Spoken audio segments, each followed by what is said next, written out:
ثم عفونا عنكم من بعد ذلك لعلكم تشکرون. ثم ثا نرمی سے پڑھیں گے اور میم مشدد پہ غنہ ہوگا. عفونا عین وسط حلق سے ادا کریں گے، فو لین ہے، ہونٹوں کو آگے لائیں گے، نہ تمام گول کریں گے، نہ الف مدہ 2 حرکات لمبا کریں گے. عنکم عین وسط حلق سے ادا ہوگا، نون ساکن کے بعد کاف آنے کی وجہ سے اخفا ہے، نون کی آواز چھپائیں گے. میم ساکن کے بعد میم آنے کی وجہ سے ادغام ہے، ادغام مثلین، ادغام شفوی، غنہ ہوگا عنکم. من اور بعدی، من بعدی ہو جائے گا، نون ساکن کے بعد با آنے کی وجہ سے نون کی جگہ میم پڑھیں گے، یہی اقلاب یا ابدال ہے تو نون کو میم سے بدل دیا گیا.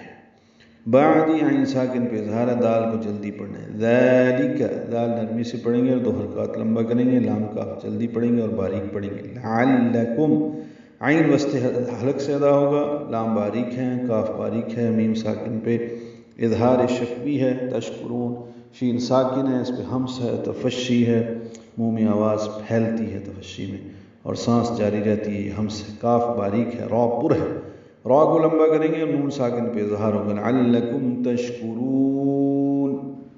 پھر اس کے بعد ہم نے تم کو معاف کیا تاکہ تم ہمارا شکر ادا کرو.